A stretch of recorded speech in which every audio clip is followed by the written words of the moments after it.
Mga kapuso, binulabog ng pagsabog ang subdivision na ito sa Santo Tomas, Batangas kung nasaan ngayon ang News TV Quick Response Team. Dalawa ang kumpirmadong patay. Tuloy-tuloy ang investigasyon sa pagsabog na nangyari rito bandang alas 11 kaninang umaga sa isang bahay sa dulo nitong Madison Garden Subdivision sa Barangay San Roque. Nangyari ang insidente. Remesponde sa lugar ang mga taga Bureau of Fire Protection, PNP SWAT at Bomb Squad. Sa lakas ng pagsabog, umabot pa sa kalsada ang yero at bahagi ng pader mula sa sumabog na bahay. Nabagsakan ng mga bakal at konkreto ang mga sasakyan sa loob ng compound. Nagkasunog pa sa ilang bakanting lote. Dinig din hanggang sa bayan ng Tanawan ang pagsabog. Mga kapuso, nasa likod ko lang po ang pinangyarihan ng pagsabog. Nakita natin kanina ang hanggang ngayon mahigpit na seguridad sa lugar habang iniimbestigahan kung ano ang ugat ng pagsabog.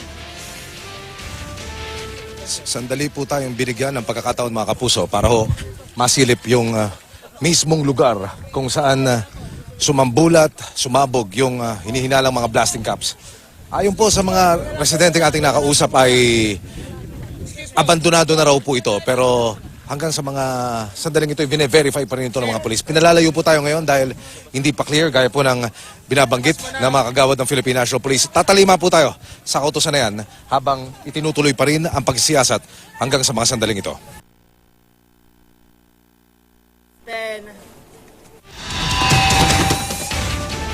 Mga kapuso, tunay po nang nangyari sabog. Kumuha tayo ng update. Makapiling natin live ang hepe ng Santo Tomas, Batangas Police, si Police Lieutenant Colonel Harold Depositar. Police Lieutenant Colonel, maraming salamat. Welcome sa QRT.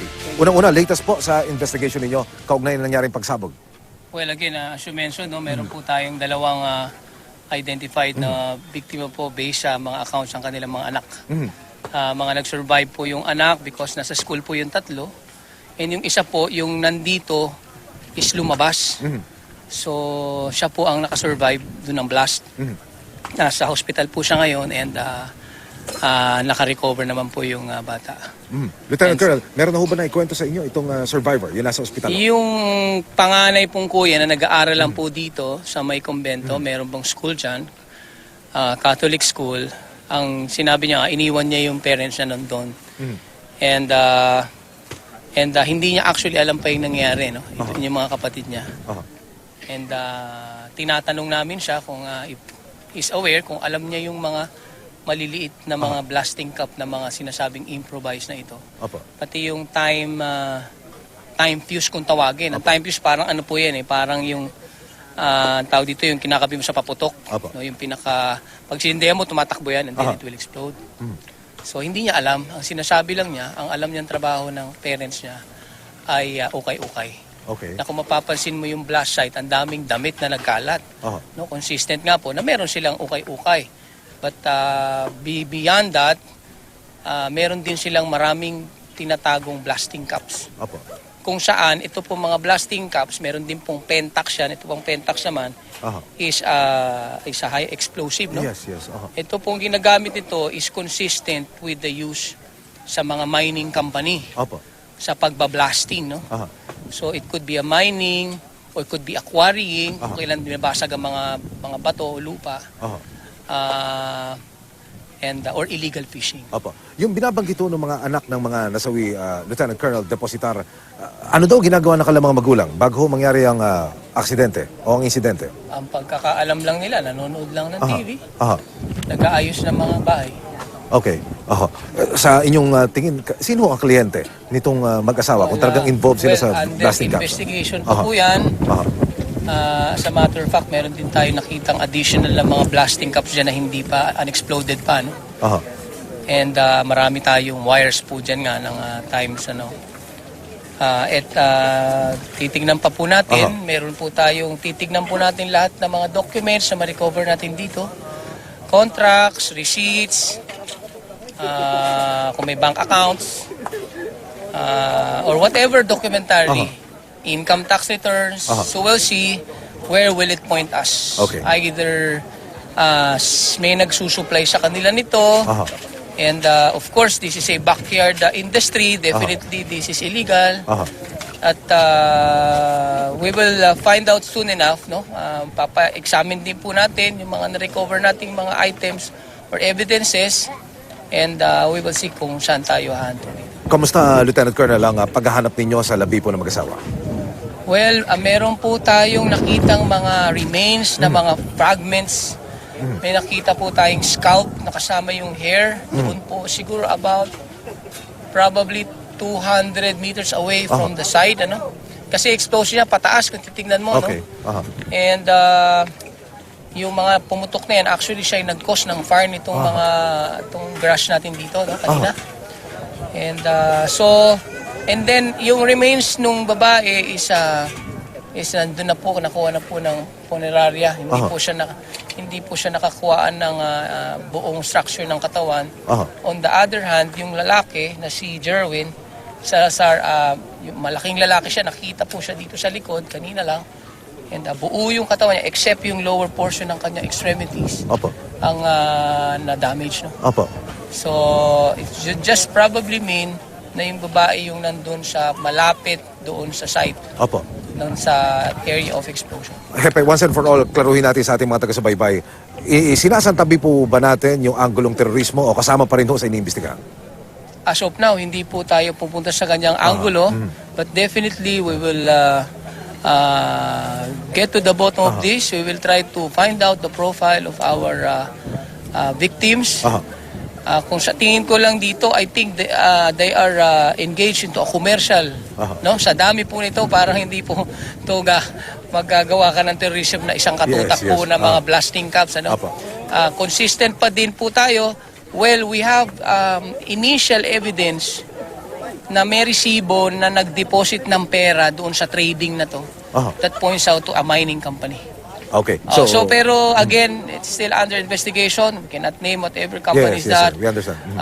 And ang ano lang doon is nasa possession nila yun, and it's with the recovered evidence natin on hand. So yan ho yung parang developing information. Yes, precise. And then exploit din po natin. We would ask the help of the cyber crime group.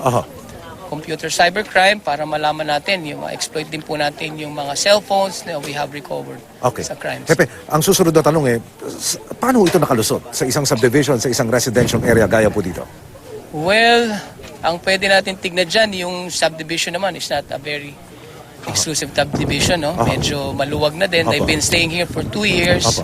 So, it's a familiar, kumbaga, if you're a resident of a subdivision, pag-aari nila to as we have found out na pinagawa nila mismo dito, and lumipat na sila before. They stayed 8 years yata sa San Bartolome. Ngayon, nandito sila for 2 years. So, familiarize sila sa ano. And, well, let me be clear again. Sorry po. Ito pong subdivision is outside. Sorry. It's outside the resident. As a matter of fact, this is a concrete wall dividing the subdivision to the house. Actually, ang bahay nila harap nandun yung gate. Okay, sir. So, maliit lang yung dadaanan mo doon sa right of way. So, hindi siya subdivision. So, let me correct that. No? Kaya lang kasi subdivision tayo because ito lang yung access niya na pinakamadali sa atin. Parang ito yung right of way. Hindi siya part ng subdivision. I'm sorry, we have to correct that. Yung structure na ito, Hepe, inuupahan ba nila? Pag-aari nila? Pag-aari nila, according to sa anak, pinagawa daw ng ano nila, ng mga magulang na. Sa inyo palagay, meron ho bang pwedeng mapanagot dito? Ang local officials o kung sino man na paano ho nakalusot ito at napaka-peligroso, Hepe? Well, for one reason, tinatago po nila yan. That's why meron silang ukay-ukay. Again, yung mga backyard na ganito, again, ang kapulisan natin o ang provincial office natin, ang in charge natin sa pag-approve ng mga ganyan are dumadaan sa proseso. Ang dahilan po nito is hindi sila dumaan sa proseso na yan. Even yung paglalagay dito ng mga ganyan, mga klase ng mga explosives ay hindi pinapayagan ng ating batas. Okay. Klaruhin natin, Hepe, yung blasting cup na tinatawag na yan, yan ho ba ina-assemble o darating sa kanila na buo na? Etong initial na findings po ng ating mga EOD, mga improvised to, ginagawa nila Kung hindi man nila ginagawa, may nagsusupply sa kanila na gumagawa. Ano po ang role nito? Ano ho ang use nito sa isang explosive? Yan kahit po, again, konti lang. ang blasting cups, yan po ay kinakabit sa explosive. Kung yan po ay merong kinakabit po yan, and then yan po ay tinutusok, isinusuksok sa isang mga boulders yan, again, mining or quarrying, and then yung pong fuse, yung ating fuse na yan, yan po yun naman yung ginagamit para mag-trigger. Okay. Hepe, meron na ba kahit konti idea ho kung paano ho nangyari? Anong ugat nitong pagsabog na ito? Well, sigurado natin dyan because yung pagsabog napakalakas, Aha. marami pong blasting caps na sumabog kasi Aha. as evidence po na recover natin, thousands of blasting caps. Aha. Ang mga palagay ko, mga naka-charge na yan.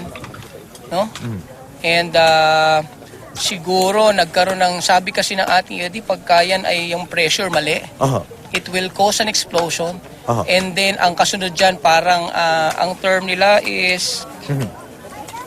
Wait lang Mga technical terms po yung ginagamit. Ano ho? Oo, parang ano lang siya eh. Aha. Kasi, kapit ba? Anyway, Aha. parang ano lang siya, parang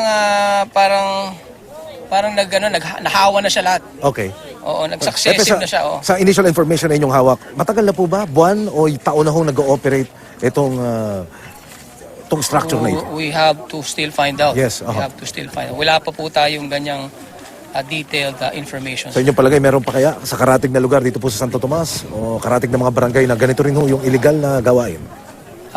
Nag-follow up kami dito sa family nito.